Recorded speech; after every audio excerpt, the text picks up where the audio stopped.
What looks to be another spectacularly beautiful day here in the Tennessee Valley. I tell you, I didn't quite know how I was going to open up the show this morning, but this is the thought that popped into my head. Tell me if it sounds familiar to a lot of you this morning too. The last several days, I've gone outside, taken my dog for a walk, that kind of thing, and I've looked up at that sky, and it's been that beautiful, cloud-free, only fall-like blue sky, and it's taken me back to what's going to now be tomorrow, September 11th. And for anyone who remembers that day, I bet one of the things you remember was the beauty of the day weather-wise when then the tragedy struck. So here we sit on tomorrow, the 20th anniversary of the attack on our country, and we thought it very fitting that we share the morning in part with Linda Mines, who is the Hamilton County historian, and we couldn't think of a better person to talk with this morning. Good to see you, Linda. It's so good to be here today. Do you remember that too? Do you remember the beauty of that day? I do, and I think that was part of what was so striking that day is, you know, friends that I had who were in New York talked about it being just this lovely morning and everyone is getting off the subways, walking to work, looking up at the sky, and how quickly our world can change.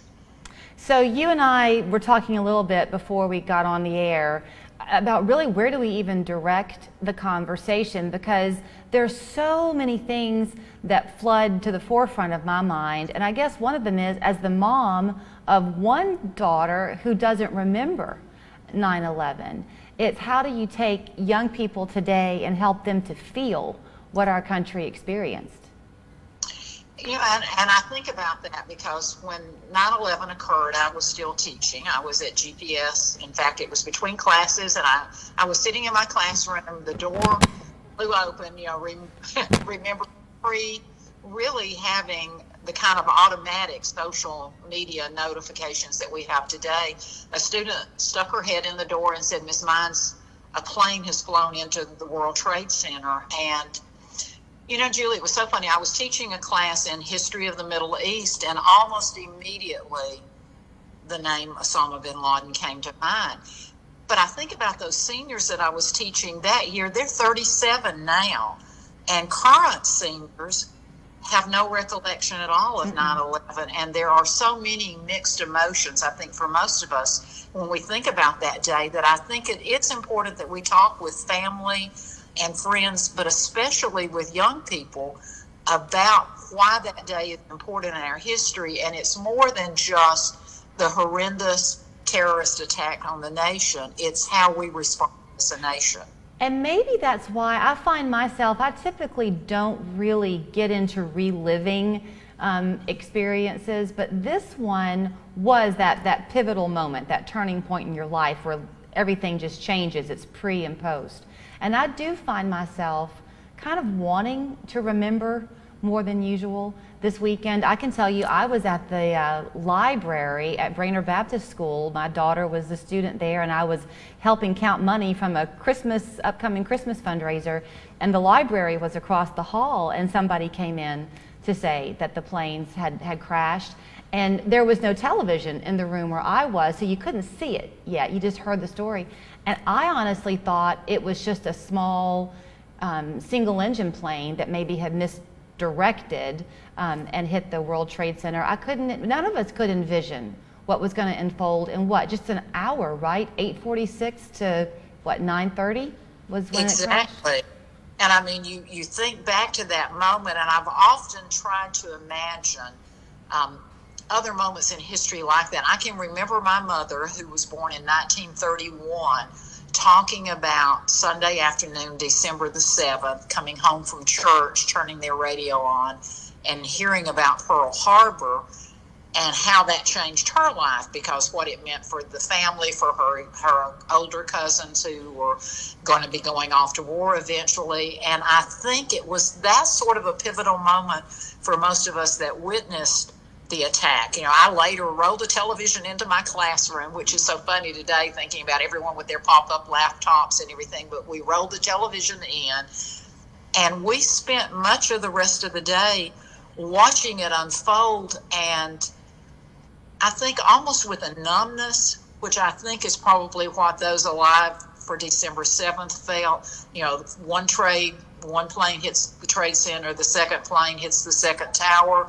We hear about the Pentagon, and then we hear about the heroic efforts on the fourth plane that comes down in Pennsylvania.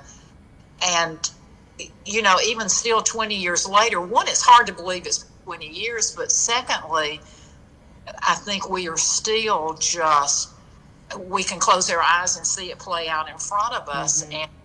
And I do think that it's those events, I think our young people especially need to understand the significance of that attack, but they also need, I think, for families and friends to share with them the story of how the nation rallied together and how the sport, you know, watching the New York City first responders, the firefighters, the police officer, the trade authority staff, the police there, you know, passerby members of the society there who in that moment had that extraordinary impulse, that spark of divinity that reminds us that we have the ability to help each other, who simply threw caution to the wind and charged in, attempting to save lives. That's this nation at its best. You mentioned that spark of divinity, and something else I deeply remember, because it was just this kind of organic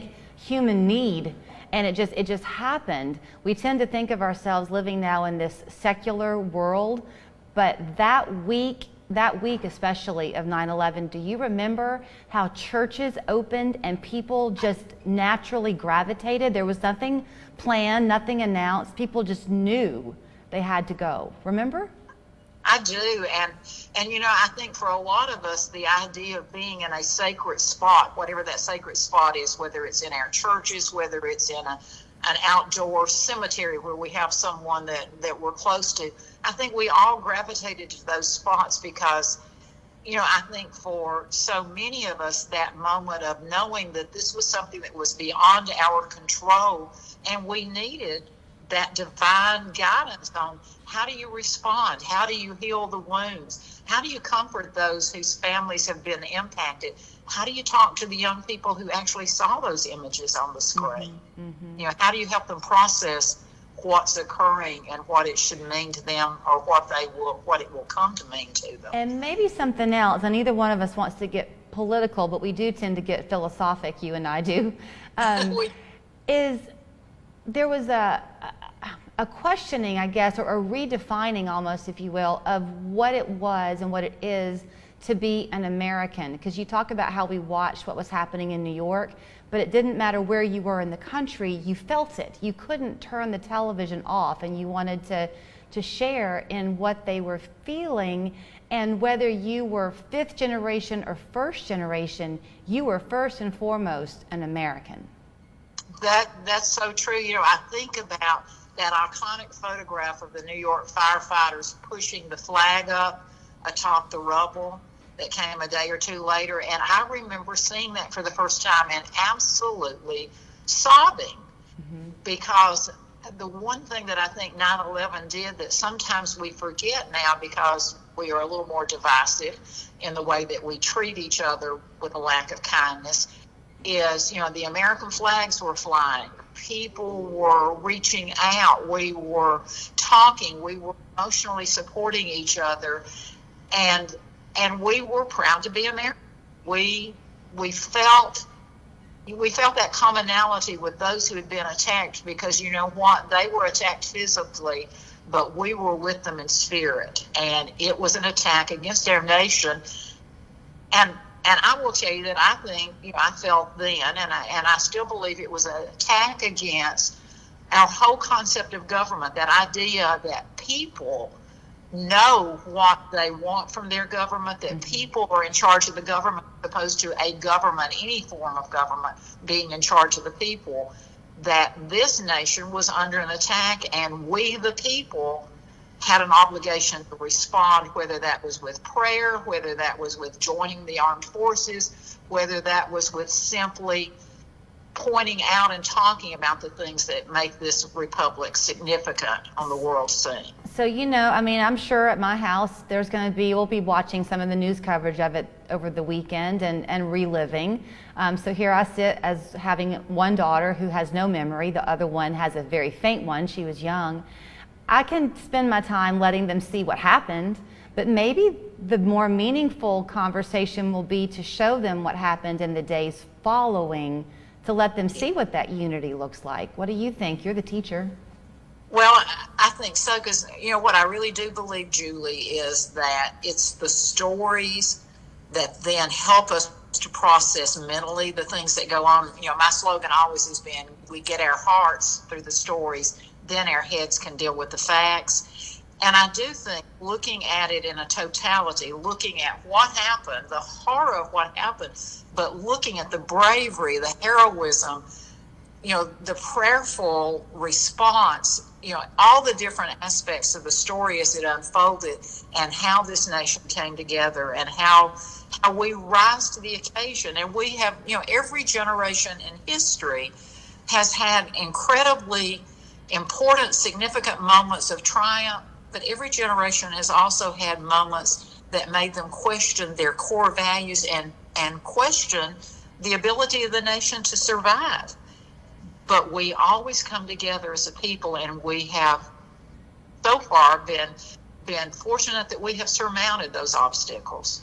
Well, I am so glad that you had time in your morning. I know you have a very busy day ahead. You're looking ahead to the Wreaths Across America event in Chattanooga, where you hope people will come out and lay wreaths at the graves of our military. So many of those sites here will be from veterans of the war that followed after 9/11. So an important thing to bring in. True.